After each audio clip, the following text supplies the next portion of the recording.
Hi friends, welcome to series food gallery. హెల్దీగా sweet corn soup చేయడం చూద్దాం. ఒక మిక్సీ జార్ తీసుకొని దానిలో 3 టేబుల్ స్పూన్స్ ఓట్స్ వేసుకొని మెత్తగా గ్రైండ్ చేసుకోవాలి. గ్రైండ్ చేసిన పౌడర్ని బౌల్లోకి తీసుకొని పక్కన ఉంచాలి. 1 కప్పు స్వీట్ కార్న్ తీసుకొని కొంచెం వాటర్ వేసి గ్రైండ్ చేసుకోవాలి. బాగా మెత్తగా గ్రైండ్ చేయక్కర్లేదు, కొంచెం కోర్స్లీగా గ్రైండ్ చేసుకోండి.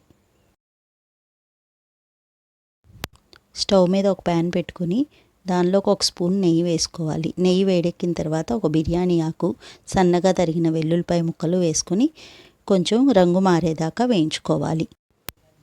వెల్లుల్లిపాయ కొంచెం వేగిన తర్వాత దానిలోకి carrot, beans, green peas, sweet corn వేసుకోవాలి.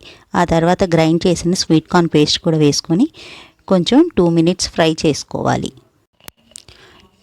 2 to 5 మినిట్స్ కొంచెం ఫ్రై చేసుకున్న తర్వాత దానిలోకి 3 కప్స్ వాటర్ యాడ్ చేసుకోవాలి.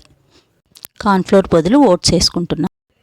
మనం గ్రైండ్ చేసి పెట్టుకున్న ఓట్స్ పౌడర్ని తీసుకొని దానిలో కొంచెం వాటర్ యాడ్ చేసుకొని ఉండలు లేకుండా కలిపి పక్కన పెట్టుకోవాలి. 5 to 10 మినిట్స్ బాయిల్ అయితే దానిలో ఉన్న కూరగాయ ముక్కలన్నీ ఉడుకుతాయి.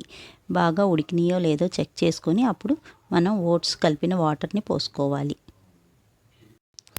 ఓట్స్ వాటర్ వేసిన తర్వాత దాన్ని 5 to 10 మినిట్స్ బాయిల్ చేసుకోవాలి. మీ రుచికి తగినట్టు సాల్ట్, పెప్పర్ పౌడర్ వేసుకోవాలి. కొంచెం చిక్కబడేదాకా మరిగించుకొని స్టవ్ ఆఫ్ చేసేసుకొని వేడివేడిగా సర్వ్ చేసుకోవడమే. Thanks for watching. Please like, share, comment and subscribe to our channel.